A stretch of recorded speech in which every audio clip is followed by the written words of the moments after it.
I think we're going live. We are live. We are live. No countdown timer today.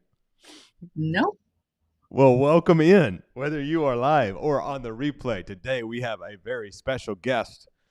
And I am learning how to have guests here on the eCam. So welcome in. Welcome in. We have a very special episode for you. And I'm excited for you to be hanging out with us on the live show today.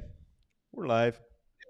So what I want you to do is, if you're in a place to do so, grab your pen and paper and get ready to take lots of notes, because Judy has a lot of wisdom and insight she's going to be sharing. And Judy's been a friend of mine now for many years. Started mentoring Judy, I guess, in her real estate investing business back in 2020-ish, 2019?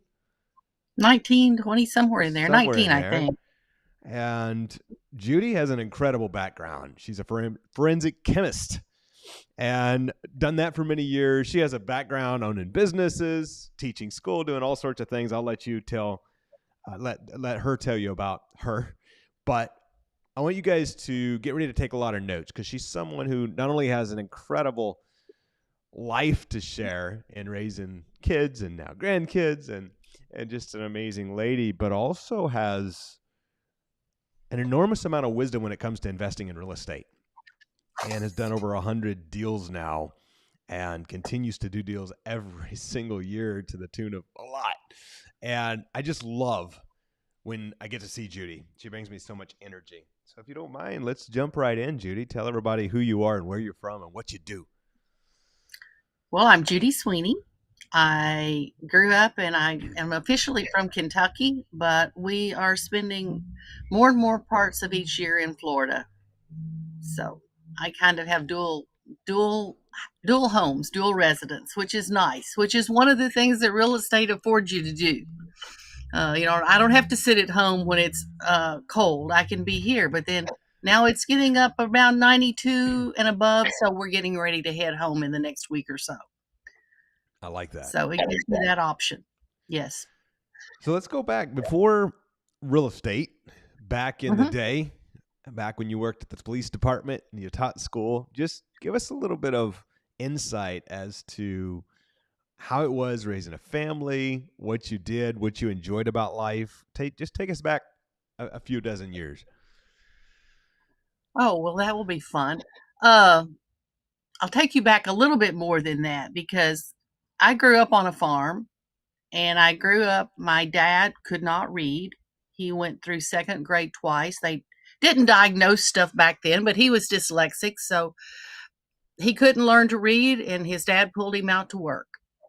Coming through school, my mom had an 8th grade education. So education was not in my history. They also milked cows by hand. If you grew up on a farm, you might know about this. I decided early on I was not going to milk cows.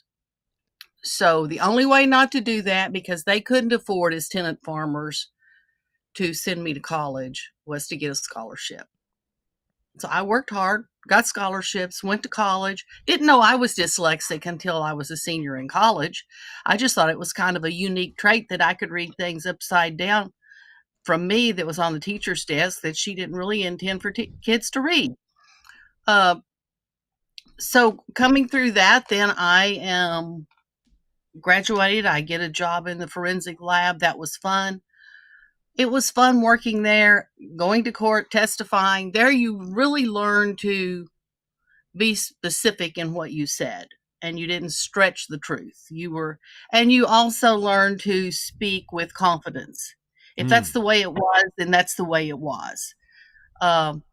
Coming on, we had children, and I left the lab when we had our first one because I wanted to be home to spend more time with them. Actually, I guess it was when the second one was when I was having him, because that way I could be home when the first one was getting out of school, and it fit with schedules. So my careers have changed with kids' schedules and with family requirements a lot.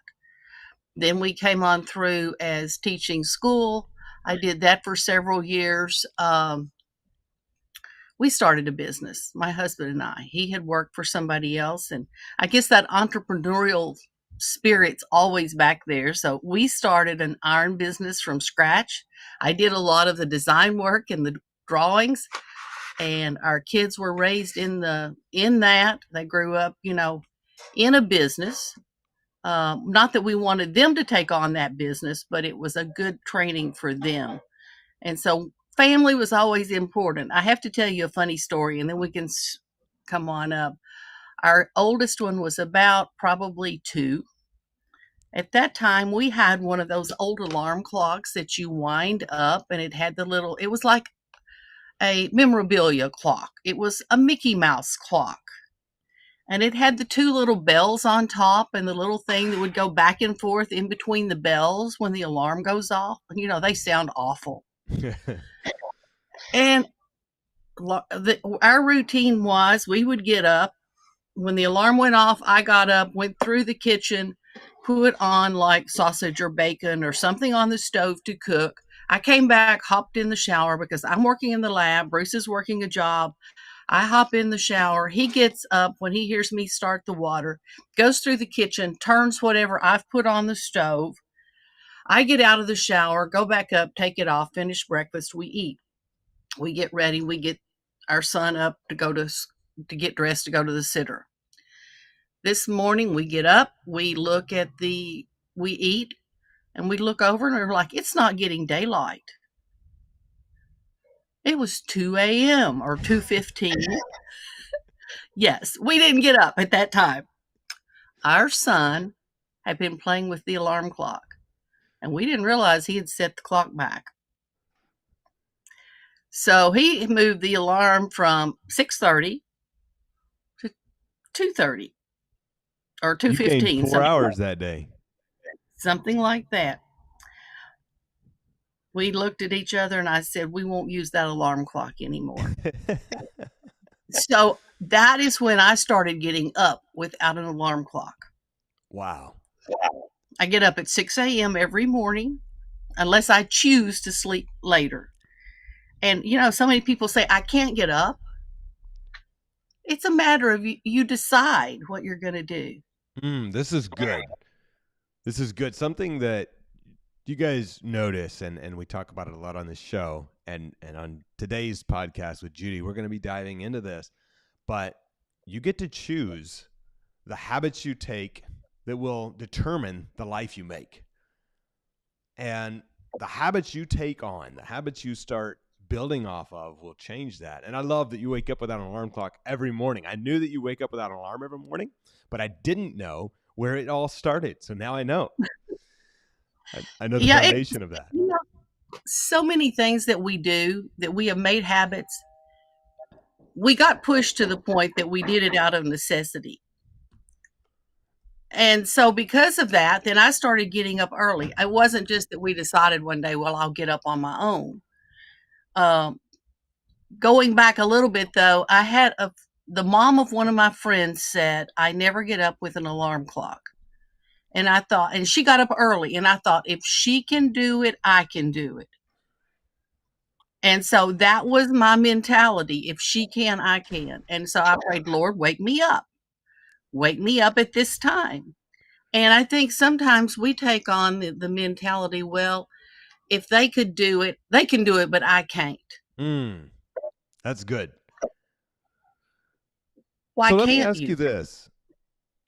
For you, going back, raising the kids, getting up at 2:30 with an alarm clock set wrong, raising the kids, doing all the work you did.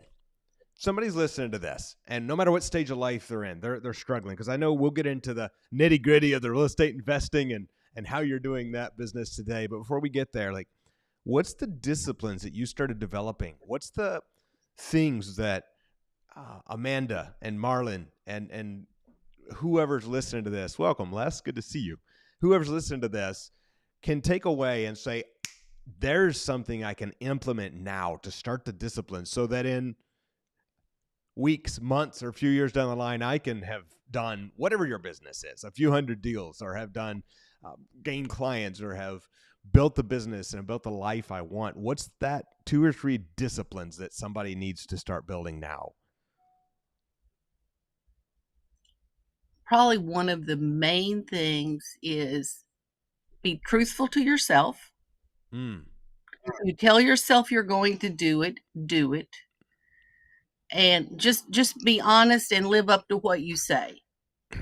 Because that's one of the hardest ones to do, but it's the one of the ones that will take you the most distance is, okay, if I'm going to get up, I'm going to get up. And if I ever don't get up that early, it's a conscious decision not to, Yeah. or I'm sick.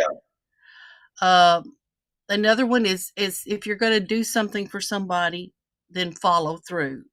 Follow through and being truthful are probably two of the greatest disciplines that you can develop. Follow through If you, and being truthful. I like that. Mhm. There's something to be said for someone, you guys who see me on this show every day, you hear me talk a lot about just showing up, just being the person who does what you say what you do, the person who doesn't give up, the person who gets knocked down because crap will happen, business will go sideways, a deal will fall through, the client will not come through. So there's always going to be a reason why you can stay in bed, why you can complain, why you can say this job sucks, this business sucks, something sucks. There's always a reason. But if we just choose to keep showing up and to refuse to give up and just make those smart adjustments, my gosh, the whole world can open up to us. Well, I'm so excited to be here together. So let's dive in a little deeper. I want to get into real estate because, after all, we have a substantial amount of real estate investors that listen here. And good to see you, Jazz. Welcome in. Amanda says, hi, Judy. Good to see you. Marlon, what's up, brother? Nice to see you on. Leo says, let's go. Les says, let's go, Judy. She actually says woo, but it's a bunch of O's, so I don't know how to pronounce that. Woo, let's go, Judy. And Jazz, so nice to see you, Josh. Josh was just at our Young Entrepreneurs event. So, Judy, when it comes to real estate investing, tell us a little bit about what your operation looks like. And then I want to get into some nitty gritty writer downers and takeaways for anybody listening to this, things they can go implement in their real estate investing businesses. So what's your business look like? Right now, my business looks like I have several rental doors that are single family. At one time, I had some multifamily units, and we sold those off several years ago. So right now, everything is single family. Do have a commercial property that's been rented for years. I have some that I have acquired and that are out on lease option. Some are disposed on land contracts. I have one we just closed on that I'm going back, and I already have a buyer lined up to see it as soon as I'm back in Kentucky. That I will probably, and I was thinking about one of the things you said earlier today about how much, what your time cost you. I can sell this one and make a decent amount on it, not what I would make dollar wise if I kept it and improved it or put it out on a lease option. But I have no headaches. If we move this route, it's gone within a week of me getting home. And that time is gone. Or is saved, and I have now the funds and the time to do something else. Today, I got called from he's a lender that he had to take back some properties. I bought some from him. He said, I have another property. Are you interested? And that is kind of how I picked up some of my rentals. I bought one. This was when I was doing the multifamily. The bank called and they said, I have another one. So as you build your network, things come to you. My team is made up of, I have 3 people that work with me on my team right now with acquisitions and dispo. So that really helps. I just got called and we went over deals for 3 properties just before I got on this with one of them. So that's kind of in a nutshell what my business looks like at the moment. I love that. And I think something you said there, and every one of you listening to this, you're going to hear us talk a lot about this. And we get into business, we get into real estate, no matter what your business is, there's something I call MWAs, your minimum wage activities. And your time is the one thing you can't ever get back. Mhm. And when it comes to getting a deal, we just sold a deal last week and we could have kept it and made another $50,000. But I don't do rehabs. And so we, quote, gave away that profit rather than fixing it. Still made good money because we are protecting our time. We realize there's a lot more deals. Now, I have good friends who do lots of fix and flips. Some of our mastermind community does them. God bless them. But for me, I say, okay, this is the business model I want to build. And I see you doing more and more of that, Judy, and I love that. Something I find very cool about the business you've built is you don't have a big payroll. You don't have a big team. You just constantly network and meet people. Every meetup, every event, every event we've ever done, you've been at, with the exception of maybe a few meetups somewhere. And you just are always there, always connecting, always a person who people know I can go to Judy and I can do deals with Judy. I know I can go to Judy and she's got the knowledge, right? And so, of course, you being one of the coaches now in our community is just so much fun working together. But my question for you is, as you're building this team, let's say somebody's listening to this and they're starting their team. Maybe they are just looking. You said you have 3 people who work with you. They're just looking for that first team member.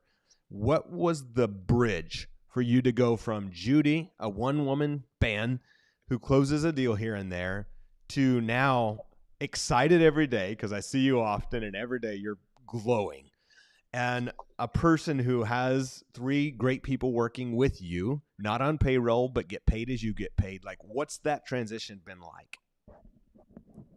It's been phenomenal because all of these had come with some experience, but they had maybe an area that they weren't as comfortable or as knowledgeable in, but they came with an area of expertise and a willingness to learn. So we've partnered together in not a big formal partnership, but more of a just an agreement that we're working together, and then as deals come in, depending on how much work they've put into it, then they're compensated accordingly. I fund the deals and they do a lot of the other work, because most people listening and that are coming in, their biggest drawback is they don't have the funds to fund a deal. They may find a really good deal, but they can't fund it. And so I've picked up some out of our community that have brought me deals that said, I have somebody that has this portfolio. Here's what I need. Are you interested? And so then I've bought them that way. But just working with the team it's all performance based.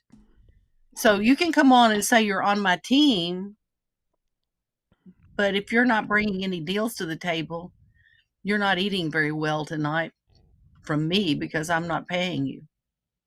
So if you're starting a team, don't let people sucker you into the idea that they have to have so many dollars an hour and that you've got to furnish them an office and all of these things. If they've got a laptop or even a smartphone, they can do most of the work that needs doing. And now you will need to pay somebody for some professional services like accounting and things like that. But that's What's not been usually a full time. That's usually a part-time gig, Mm-hmm. especially in the early Or, stages. or it's somebody that you hire that does like your taxes and things like that, and you do the rest of it, keeping up with it yourself. Now, as you've been building your company, what's the biggest thing? So we have some on here who are not real estate investors, some who are. But what's been the thing that has surprised you most? You've ran other businesses in the past. What's the thing that surprised you most about creative real estate investing, buying under finance, selling lease option, putting all the deals together like you are always doing? I find it easy because it's fun. Yeah. And it's fun because you're finding solutions that meet other people's needs, because a lot of the times we're finding a solution to somebody that they feel hopeless or they think there's no solution. We bring them the solution, and in bringing that, they make money and we make money. Or they keep from having their credit dinged with a bankruptcy. Uh, they get out of, a mortgage with back debt on it. Or it's somebody that has an extra house that they've inherited and they don't know what they're going to do with it. Um, and so it's fun when you can walk in and help those people find a solution. But it's really fun when by finding that solution, you get a good check for it.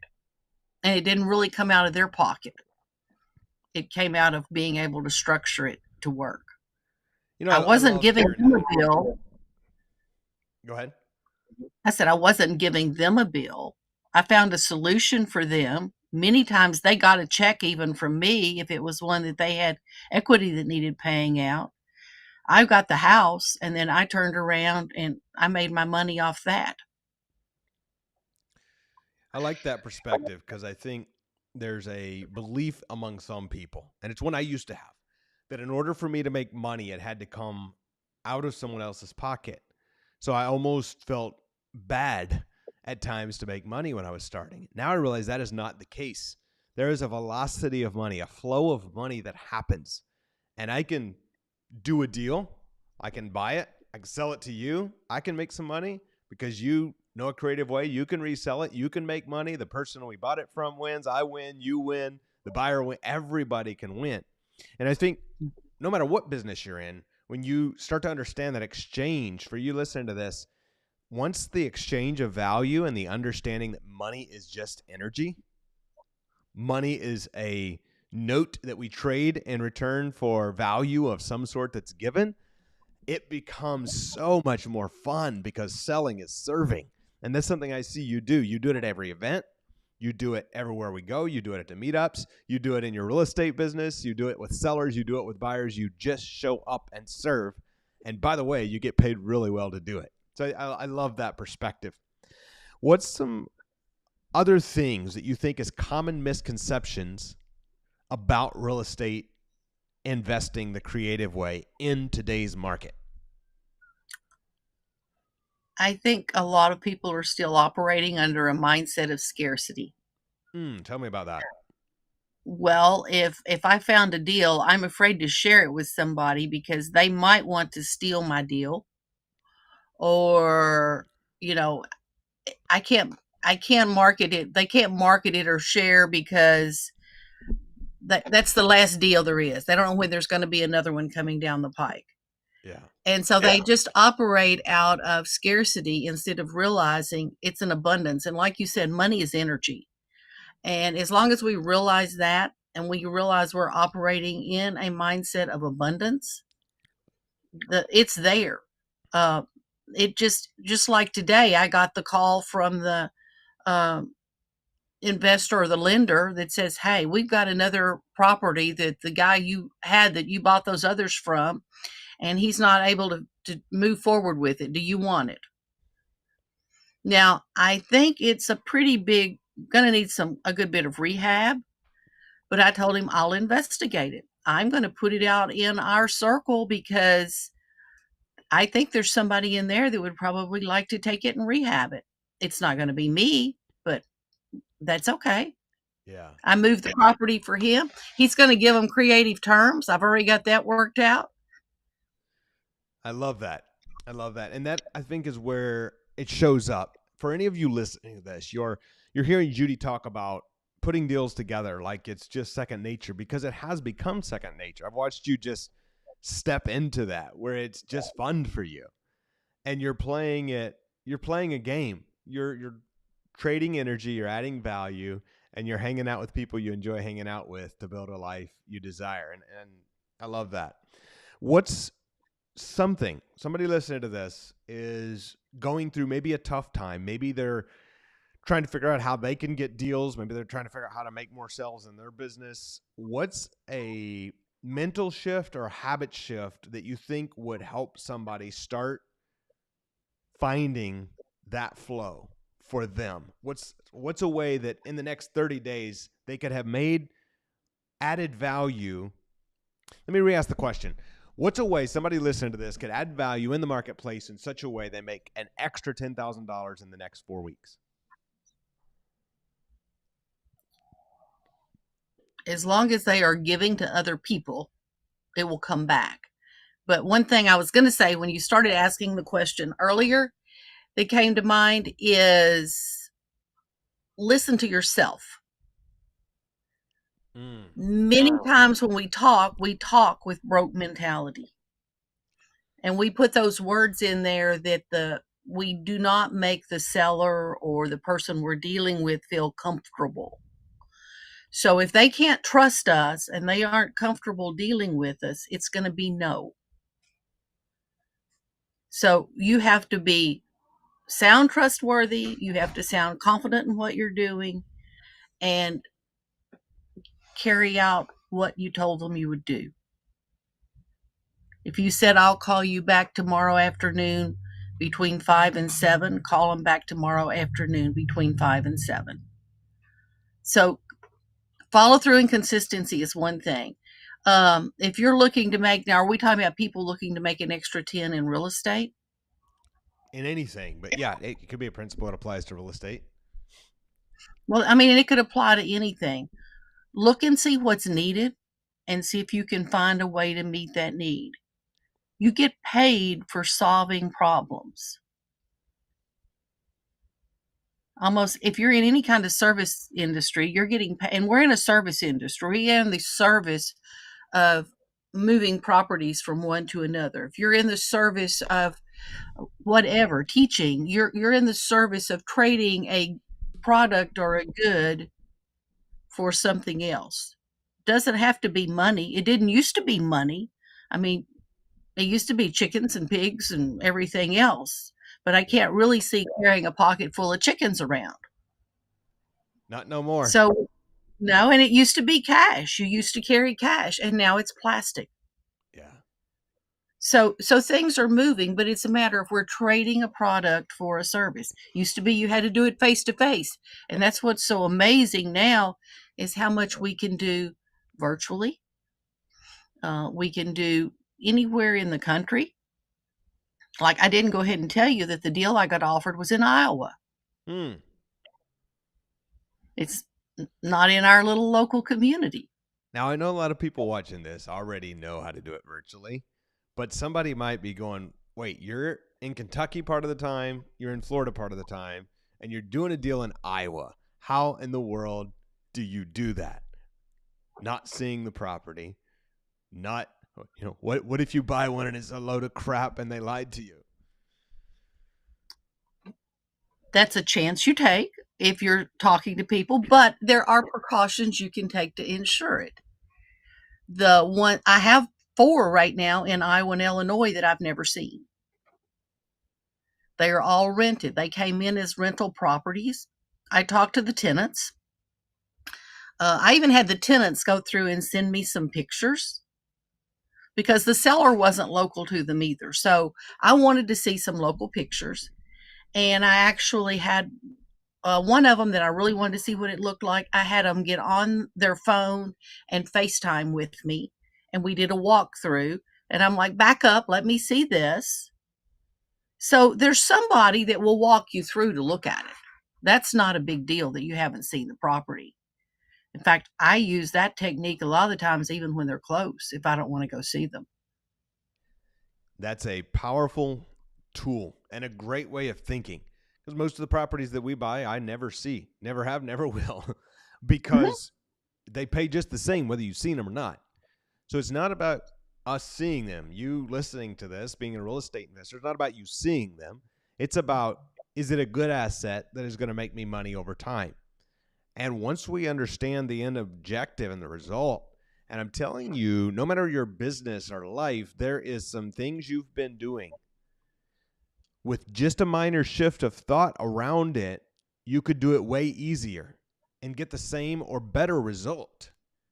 AI is a beautiful thing that is taking us by storm. Is it scary sometimes? But it's a powerful tool. And if you start to use systems, automations, AI, you start to use the tools at your fingertips. It's simple as a freaking FaceTime video, what Judy just described, to do a walkthrough on a house. Back in 2014, when I started doing this, I would get in the car, drive to every house, get a paper purchase agreement. But 2020, all that changed. Virtual closings became common. And many people were forced to do the virtual game. So now it became normal. So for any of you listening to this, ask yourself, what's the highest and best use of my time? What's the action that I can take today to get to X number? Maybe you have a freedom number. What's the action I can take to get to X dollars a month? What's the action I can take to hit 10, 20, 30, 50, 100K in the next 30 days, depending on where you are in life? All right, let's see if we have any questions in the chats. Mr. Bill Welsh says hello to you. Hi, Jerry Bill. Owens. What's up, Jerry?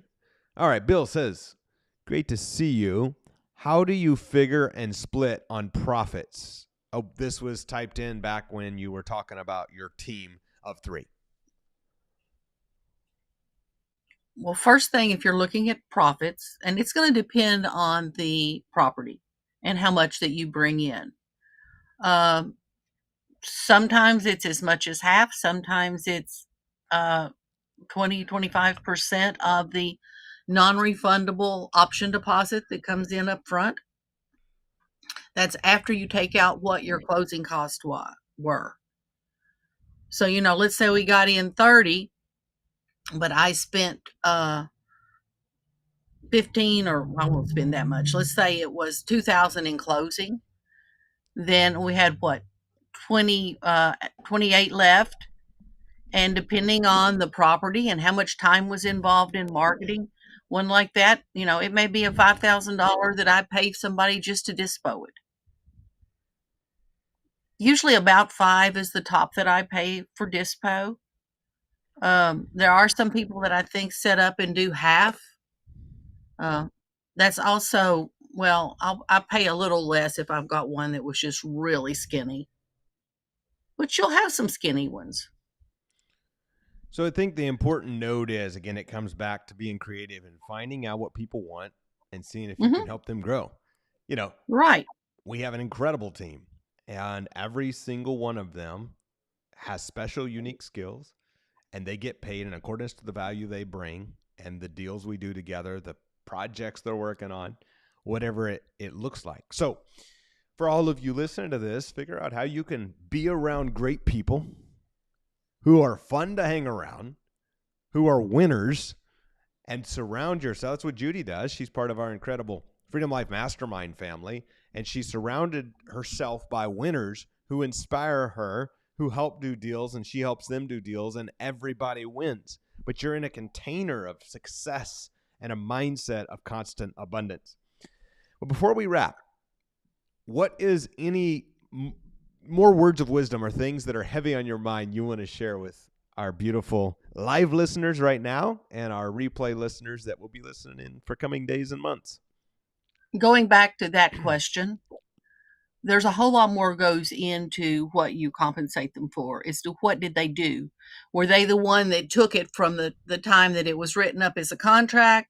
Have they followed it all the way through and taken care of what had to be done with getting the underwriting done and everything done like that? Have they put out signs and carried through everything, met people at the door? Or have they just posted something online a few times and made a few phone calls? So depending on the degree of that person's involvement is going to determine if it's like $1,000 or more per property. So it's not a set amount, and it's not, well, she always pays this. No, it depends on how involved and what all they did with what all they took off my plate. That's what they're compensated for. So they get paid in direct accordance to the value they add to you, aka the marketplace. Absolutely. And I think that's what, if you're looking, that's what you're going to find. And going from here, just if you have a strength, build on it. If you have an area that's not your strength, look to help somebody else in the area that you're strong while you're learning there. It's the old thing. What is it? Feed the chickens while you're hunting elephants. Yeah. I love that. Well, Judy, thank you so much for sharing this, for sharing your time and your wisdom. It was so awesome to get to hang out with you last week, and I know we'll be doing it again here in a few weeks, and I'm excited for that. Always good to see you. Thank you for being on, and thank you for the value that you constantly provide to those around you. You're such a bright piece of our real estate Freedom Life mastermind family. What is the way for anybody who wants to be in touch with you? How do they reach you? How do they find you? Where do they follow you? They can find me on Facebook under my name. I probably need to improve that. It doesn't look like a real estate because I don't put it out anywhere that I'm really big in real estate at the moment, other than where I am in your circle. So they can go there. She's a silent killer. We won't go there. Part of that actually does go back to, I came through, I'm going to share another little bit of wisdom. Please do. And some of them out there are going to be, it will strike a chord. I came through and my majors are chemistry and math. I worked as a forensic chemist, which I was the second female in the whole state of Kentucky and the first chemist to go in as a professional in the lab. I'm working with mainly state police, sheriff's departments, local PDs, and everybody else in the lab is male. You don't spout off, you know the answer until you're sure. That's a so you learn to kind of work silently in the background until you had all the details worked out. So I don't put it out there publicly that I'm big in real estate. If you know me, you'll figure it out. But if not, it's not important. And so that made a difference there. Even then when we came on and we did a lot of iron work, and we had the same thing. With that, I was working mainly with architects and with builders. And so I can remember one time specifically that we were dealing with a builder, and they all looked kind of funny because I did all the measuring. They didn't know I had the math background, but I'm going out measuring and doing the design, and they kind of like, that woman's out here. Well, it was a complicated project. We measured it. Bruce took it back out, drilled the hole, set it in, and it fit perfectly. I wasn't back. I was there at the front end. I wasn't back.